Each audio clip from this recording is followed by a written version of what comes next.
Subscribe करें हमारे channel को और बेल आइकन को क्लिक कीजिए ताकि आने वाली नोटिफिकेशन आपको जल्द से जल्द मिल सके। गुड मॉर्निंग प्यारे बच्चों, अज मैं तुहाडे लिए चैप्टर नंबर 5 काबली वाला लैके हाजिर हाँ। तो मेरे नाल तुसी सारे बच्चों ने चैप्टर रीड करना है, बहुत ध्यान नाल चैप्टर रीड करना है। तो इसके सारे क्वेश्चन आंसर है जोड़े वो कापी विच करके मैनू वर्क है जिन्ना भी सबमिट करवाओगे तो कापियाँ सारियाँ स्कूल विच भेजोगे। तो देखो बेटा चैप्टर देखो। मेरी 5 कुछ साल की छोटी बेटी मिन्नी पल भर भी चुप नहीं बैठ सकती। एक दिन सवेरे सवेरे कहन लगी, बाबू जी रामदयाल दरबार ने ना वो काग नूं कां कहंदा है, ਉਹਨੂੰ कुछ पता ही नहीं बाबू जी। मेरे कुछ कहण तो पहला ही वो दूजी गल छेड़ पैंदी है। वेखो बाबू जी भोला कहंदा है आसमान विच हाथी सूंड नाल पानी सुटदा है, इस करके मींह पैंदा है। दसो बाबू जी भोला झूठ बोलदा है ना। इन्ना कह के वो खेडण लग पई। मेरा घर सड़क दे कंढे उत्ते है। एक दिन मिन्नी मेरे कमरे विच खेड रही सी। अचानक खेड छड्ड के खिड़की वल दौड़ गई अते बड़े जोर नाल चिक्कन लगी, काबली वाले ओ काबली वाले। मोढियां ते मेविਆਂ ਦੀ बोरी लटकाई, हत्थां विच अंगूरां दी टोकरी फड़ी। एक उच्चा लंबा काबली वाला धीमी चाल विच सड़क उत्ते जा रहा सी। जिवें ही वो साडे घर वल मुड़िया, मिन्नी डर के अंदर भज गई। वो डर गई कि किधरे उस नूं फड़ के ना लै जावे। उसके मन विच गल घर कर गई सी कि काबली वाले दे बोरी खुल्लण उत्ते विचों 2-4 बच्चे निकल सकते हैं। काबली वाले ने मुस्कुरा के मैनू सलाम की। मैं उस तो कुछ सौदा खरीदिया। फिर वो पुछण लगा, बाबू साहिब तुहाडी बच्ची कित्थे है। मैं मिन्नी दा डर कढ़ण खातर मिन्नी नूं आवाज़ दे के बुलाया। काबली वाला बोरी विचों बादाम किसमिस कढ़ के मिन्नी नूं देण लगा, पर मिन्नी ने कुछ भी नहीं लिया। डर नाल वो मेरियां लत्तां नाल चिंबड़ गई। काबली वाले नाल मिन्नी दी पहली जान पछाण इस तरह हुई। कुछ दिन बाद मैं किसी जरूरी काम करके बाहर जा रहा सी ते की देखदा हाँ कि मिन्नी काबली वाले नाल पटाक पटाक गल्लां मार रही है अते काबली वाला मुस्कुराउंदा होया सुन रहा है।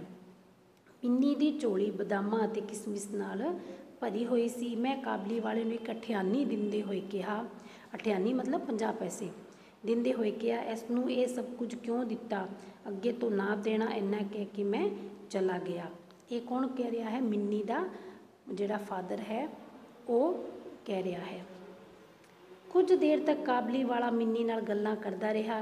जांदियां होया ओह अठियानी वो मिन्नी दी झोली विच सुट गया। जदों मैं घर वापस आया तो देखिया मिन्नी दी माँ उसनूं काबली वाले तो अठियानी लैण करके डांट रही सी। काबली वाला हर रोज़ आउंदा रहा।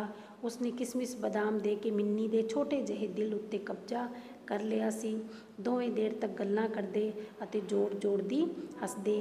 रहमत काबली वाले नूं देखदे ही मेरी बच्ची हसदी हुई पुछदी, काबली वाले ओ काबली वाले तेरी बोरी विच की। ते जिहड़ा काबली वाला सीगा बच्चे उसदा नां की सीगा, रहमत। रहमत हसदा होया कहंदा हाथी। फिर मिन्नी नूं पुछदा तू सहुरे कदों जावेंगी। उल्टा मिन्नी रहमत नूं पुछदी तू सहुरे कदों जावेंगा। रहमत अपना मुक्का घुमा के कहंदा मैं सहुरे नूं मारांगा। उसकी इस गल उत्ते मिन्नी बहुत हसदी।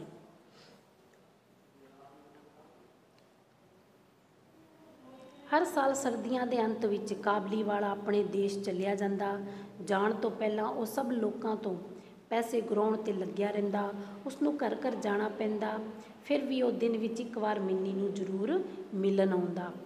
एक दिन सवेरे मैं अपने कमरे विच बैठा कोई काम कर रहा सी कि बाहर सड़क ते जो शोर सुनाई दिता। देखिया कि रहमत नूं 2 सिपाही बन के लई जा रहे हैं।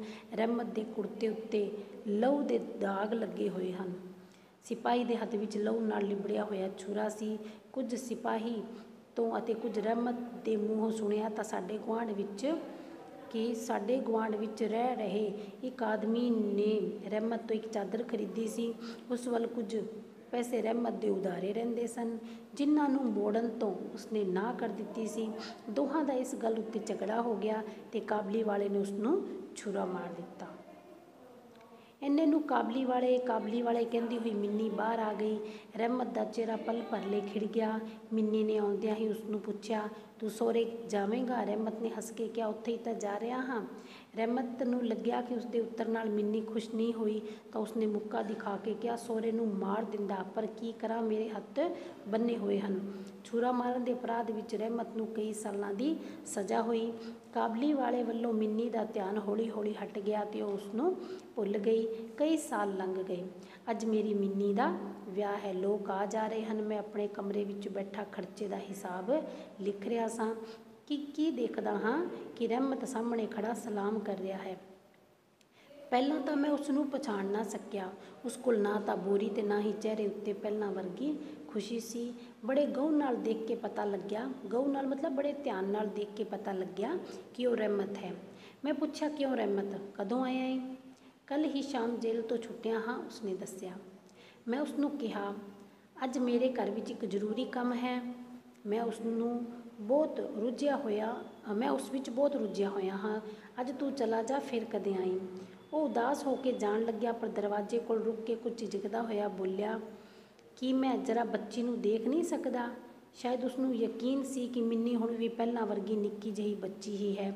ਉਹ ਪਹਿਲਾਂ ਵਾਂਗ ਹੀ ਕਾਬਲੀ ਵਾਲੇ ਪੁਕਾਰਦੀ ਭੱਜੀ ਆਏਗੀ। ਉਹਨਾਂ ਦੋਹਾਂ ਦੇ ਪੁਰਾਣੇ ਹਾਸੇ ਅਤੇ ਗੱਲਬਾਤ ਵਿੱਚ ਕੋਈ ਝਿਜਕ ਰੁਕਾਵਟ ਨਹੀਂ ਆਏਗੀ। ਮੈਂ ਉਸਨੂੰ ਕਿਹਾ, ਰਹਿਮਤ, ਅੱਜ ਘਰ ਵਿੱਚ ਬਹੁਤ ਕੰਮ ਹੈ, ਅੱਜ ਤੂੰ ਉਸਨੂੰ ਨਹੀਂ ਮਿਲ ਸਕੇਗਾ।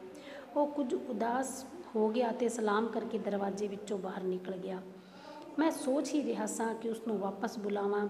ਇੰਨੇ ਨੂੰ ਉਹ ਆਪ ਹੀ ਵਾਪਸ ਮੁੜ ਆਇਆ ਅਤੇ ਬੋਲਿਆ, ਇਹ ਥੋੜ੍ਹਾ ਜਿਹਾ ਮੇਵਾ ਬੱਚੀ ਲਈ ਲਿਆਇਆ ਸਾਂ, ਉਸਨੂੰ ਦੇ ਦੇਣਾ।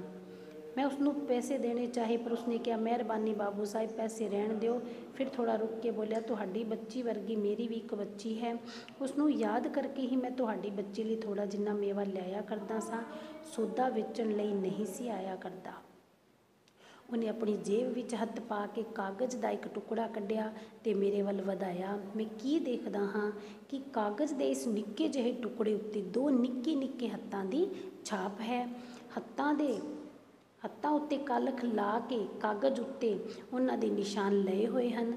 ਆਪਣੀ ਬੱਚੀ ਦੀ ਇਸ ਯਾਦ ਨੂੰ ਸੀਨੇ ਨਾਲ ਲਾ ਕੇ ਰਹਿਮਤ ਹਰ ਸਾਲ ਕਲਕੱਤੇ ਦੀਆਂ ਗਲੀਆਂ ਵਿੱਚ ਸੌਦਾ ਵੇਚਣ ਆਉਂਦਾ ਸੀ।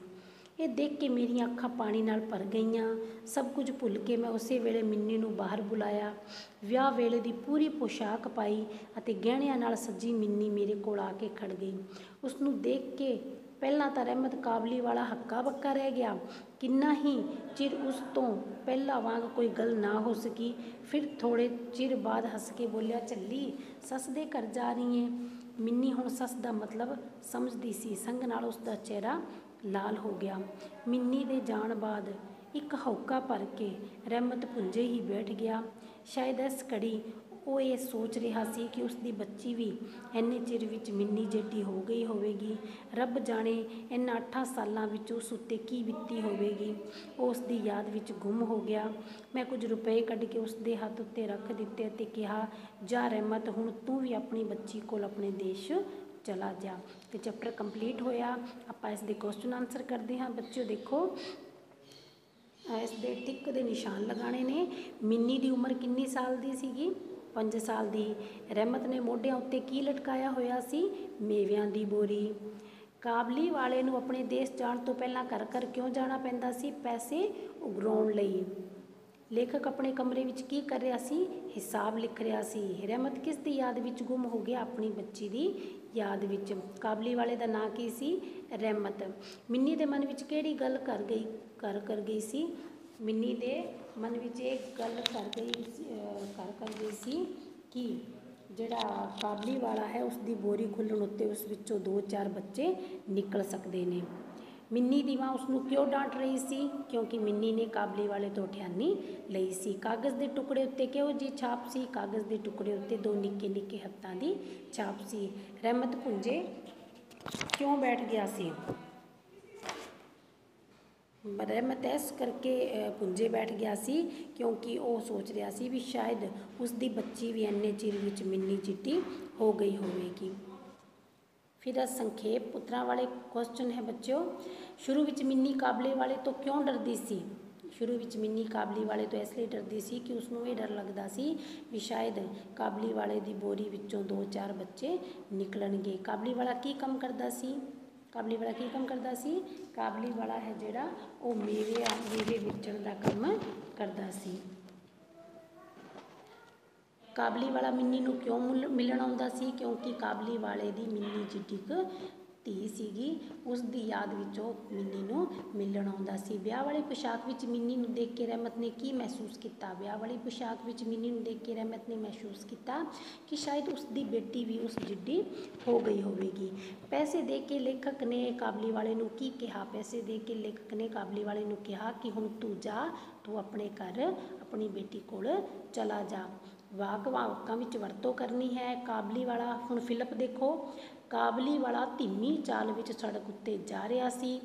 ਡਰ ਨਾਲੋਂ ਮੇਰੀਆਂ ਲੱਤਾਂ ਨਾਲ ਚਿੰਬੜ ਗਈ। ਮਿੰਨੀ ਦੀ ਝੋਲੀ ਬਦਾਮ ਅਤੇ ਕਿਸ਼ਮਿਸ਼ ਨਾਲ ਭਰੀ ਹੋਈ ਸੀ। ਹਰ ਸਾਲ ਸਰਦੀਆਂ ਦੇ ਅੰਤ ਵਿੱਚ ਉਹ ਆਪਣੇ ਦੇਸ਼ ਚਲਿਆ ਜਾਂਦਾ। ਮਿੰਨੀ ਦੇ ਜਾਣ ਬਾਅਦ ਉਹ ਹੋਕਾ ਭਰ ਕੇ ਇਸ ਦਾ ਤਾਂ ਫਿਰ ਇਹ ਆਇਆ ਹੀ ਨਹੀਂ। ਮਿੰਨੀ ਦੇ ਜਾਣ ਬਾਅਦ ਇੱਕ ਹੋਕਾ ਭਰ ਕੇ ਰਹਿਮਤ ਪੁੰਜੇ ਹੀ ਬੈਠ ਗਿਆ।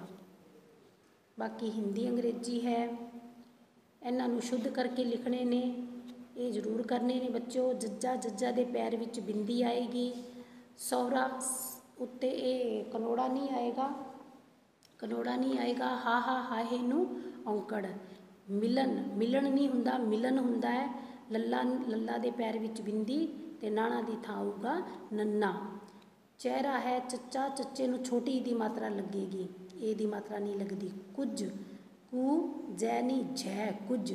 ਸੌਦਾ ਨਹੀਂ ਹੁੰਦਾ, ਸੌਦਾ ਹੁੰਦਾ ਹੈ। ਸੱਸਾ ਸੱਸੇ ਨੂੰ ਔਂਕੜ ਨਹੀਂ, ਕਨੋੜਾ।